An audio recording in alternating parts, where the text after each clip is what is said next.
What's up, guys? Hope you are good. Hope you're having a great week wherever you are. Thanks so much for all the messages. One of the most common ones I got is, can you explain the success of Diary of a CEO, Stephen Bartlett? And I think it is such an interesting case study because 4 years ago when Stephen records the first episode of this podcast, he does it in his bedroom with a £90 microphone from Apple with a duvet over his head. Fast forward to today, it's the fastest growing podcast out there, doing something like 10 million downloads a month, at least 15 million views a month on the YouTube channel, and many millions more across social media and all his other social channels. It is an amazing case study, and he's doing some really smart things with his content strategy. I've spent the last 7 days studying what Stephen does, and I've also had the pleasure of working with his team for a bit last year, so I have some insights from working with them that I'm going to share as well. And I think essentially it boils down to 7 things that Stephen does that no one else really does. And whether or not you're an existing podcaster, or you're someone who's thinking about it, or you're just interested in good content strategies, I think there's a lot that we can learn and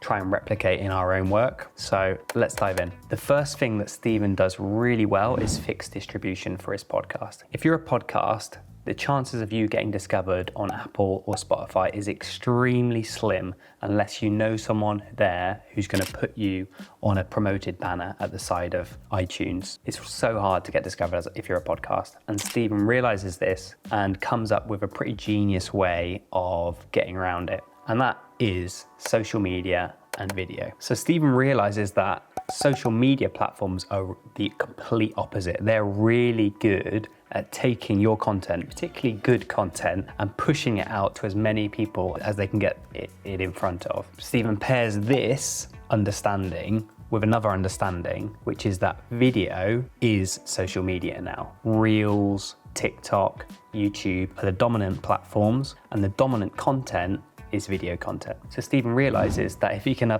align his podcast with social media, then he'll fix the discoverability issue for his podcast. So the podcast is recorded in video, and this essentially creates a 1 to 2 hour piece of content that can be turned into 100 pieces of content for social media. So we've got not only the podcast itself that can go on YouTube, but we've got a trailer that can go across all social platforms. You can probably get 10 shorts at least out of every episode, and you can put them on all the different social platforms. You can repurpose the content into static carousels and quotes for platforms that like that type of content. And even with the podcast itself, Stephen realizes that there are other ways people might want to consume it. They might not want to listen to it for 2 hours. They might just want to watch 10-minute clips. And so he creates a YouTube clips channel for that purpose. The same is true for Facebook. People might want to just hear 3-minute snippets of the podcast. And in essence, what Stephen creates is this content engine where one piece of content turns into 100 different touch points where he can touch the audience, they can consume the content there, and over time they probably become podcast listeners. So I hear you say, Callum, how the hell can I replicate that? I don't have a team of editors the size of that Stephen does. And that's probably true, but definitely this principle you can take, and the idea really is about squeezing as much juice out of the lemon as possible, and not just posting your podcast to Apple and Spotify and hoping for the best, but making sure there are places and multiple touch points that you can reach your potential audience. The second thing that Stephen does super well is essentially treat each episode like a movie. And this is a really cool hack that you can use with your own podcast. When I say treat your podcast like a movie, what do I mean? Well, with Stephen, you'll see that he makes an event out of each episode. He'll tease if a big guest is coming on. He'll drop really high production quality trailers when the episode is out, highlighting the most exciting moments in that episode. He'll collaborate with guests on social media and give them assets that they can share, almost as if they were on a movie trail going around the press promoting a film they've got coming up. You almost want to think of your guests a little bit like they're on a promotion tour as well. And really he makes the podcast an event, something that people might talk about in WhatsApp groups, might talk about in the kitchen at work while making a coffee. Have you seen the Diary of a CEO, Molly May? Are you excited to watch the Davina McCall episode? It sounds like she's going to reveal something really exciting. People are excited to watch Diary of a CEO in a way that they're not about other podcasts. So again, how can you do that? And I think you might not be able to do such an elaborate trailer, but you definitely can tease your episode. People actually like looking forward to things often more than the actual thing. If you think about Christmas, birthdays, holidays, people love the build up to an event and the excitement that builds as much as actually taking part in it. And I think you should think about your podcast in a similar way. Can you foster that feeling of excitement with your audience when episodes are coming up, and then when they're out, and then, wow, yeah, I'm listening to it now. It's a really cool tactic. Number 3, what's the hardest part of running a podcast, especially a guest-driven one where you're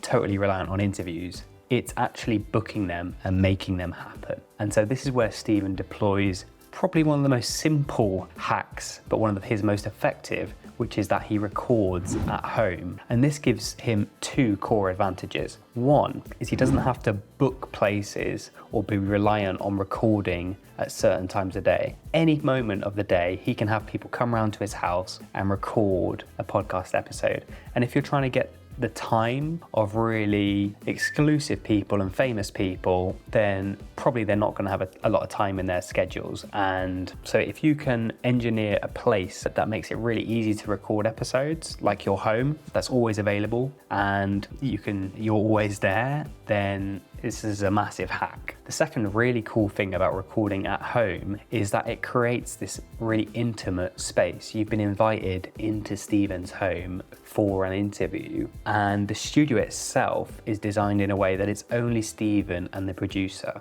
with a carpet underneath your feet. You'll actually notice in the recordings that Stephen often doesn't wear shoes, and the same with the guests. So if you're going to share your most intimate feelings, thoughts, secrets, and life story, where are you going to feel most comfortable doing it? A TV set audience with bright lights and lots of cameras, or in someone's home in a room with just a couple of people in that feels really homely? And that space helps facilitate the types of conversations that Stephen can have on his podcast that you just don't hear when these people talk on other shows or on other podcasts. The nice thing about this one is, again, it's really easy for any podcaster to use, right? Create a home studio, record remotely. The easier it is for you to jump on a call and record a podcast, the better. And if you can foster an intimate space where people are going to really open up, then you're going to have some amazing conversations. The fourth thing that I've noticed that Stephen's team do really well is data-led experimentation. And what that essentially means is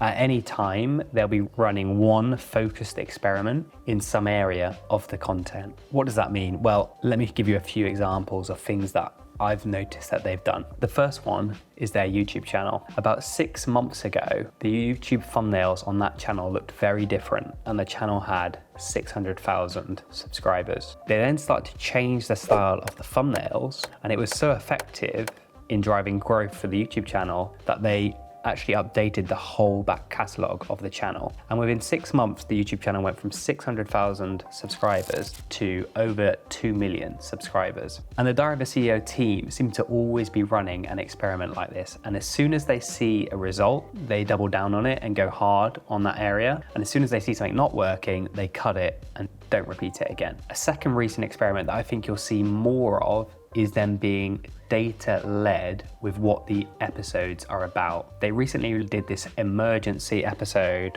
with Mo Gauda about AI. It is beyond an emergency. It's the biggest thing we need to do today. It's bigger than climate change. We fucked up.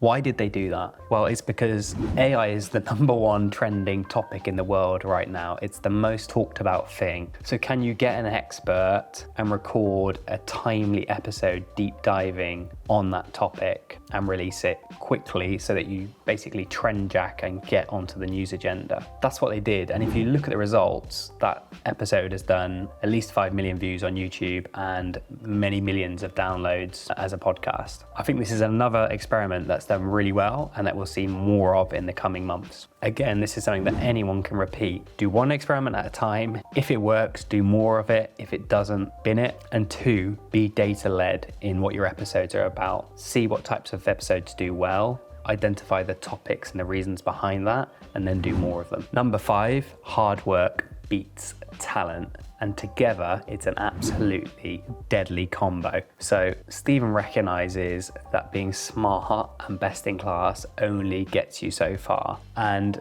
so once the podcast is at a point where the quality is really freaking high, he realizes that that is not good enough. What's better than releasing one podcast a week? That's absolutely insane in terms of the level of production and quality. It's releasing 2 episodes a week. What does this do? It doubles your download numbers, doubles your views, doubles your impact, and doubles your revenue. And if you look at some of the biggest podcasts out there, they're actually podcasts like Modern Wisdom. They do 3 episodes a week. So shout out to Chris Williamson who pulls that off. I think, again, this is a thing that absolutely anyone can do. Once you've reached a level of quality that you're really happy with, how many times a week can you do that? Or how many times a month can you do that? And I wouldn't be surprised if we see Stephen go to 3 episodes a week or release some other formats that help him put out even more content. Again, it's a simple tactic that anyone can do. Hard work beats talent, and together it's an absolutely deadly combo. Okay, we're at the last thing that Stephen does exceptionally well. And it's less of a thing he does and it's more just an approach to work and life. And it's about questioning the convention. Why settle for mediocrity? If you look at the Diary of a CEO, everything they've done, they've taken to the next level. And there's this great story when Stephen is releasing his book, Happy Sexy Millionaire, which basically sums up this way of thinking. The publisher tells him their usual approach to promoting a book is to send out 100 copies to influencers, and that will create some hype around the release. And Stephen questions the convention. Why do you do that? Why do we do 100? Why don't we do 1,000? Why do we just send them a book when we can send them a book in a amazing, beautifully designed box with a print of their face on $100 bill? Stephen likes to take things that people do at this level and take it to not just the next level, but like 3, 4, 5 levels above. And you see this with every podcast they put out. Can the guest be bigger? Does it even need to be a business guest? What would be a podcast trailer at the most extreme and effective? If we're going to launch a product or some merch, how can we deeply integrate it into the podcast? And you can see that with their question card product. It's not just a t-shirt or a hoodie or a journal. It's something that's really imaginative and special. This is a man who thinks big. His idols are Kanye, Elon, and Oprah. And I don't think he's here just to create another podcast. He's here to completely dominate and reinvent a category. What can we learn from this? Well, I don't think you have to want to completely dominate and reinvent a category, but there's something beautiful in questioning the convention. Just because something has been done a certain way, it doesn't mean that you should do it that certain way. And whatever you do, if you can take it from good to really freaking good, then you will get noticed because people will be like, wow, I never thought a podcast trailer could be like that, or I never imagined that a product from a bit of merch would look like that, or I never thought that you would be able to have that type of guest on this podcast. And so if you can constantly question the convention and think, how can I take this to the next level, then you can replicate a little bit of Stephen's successes. So that's essentially the 7 things I think Stephen does really well. If there's anything else you've spotted, let me know in the comments. And if you enjoyed this, then subscribe for more. I'm going to be breaking down some other really successful content creators and seeing what we can learn from them in the coming episodes. Hope you have a great week and speak soon.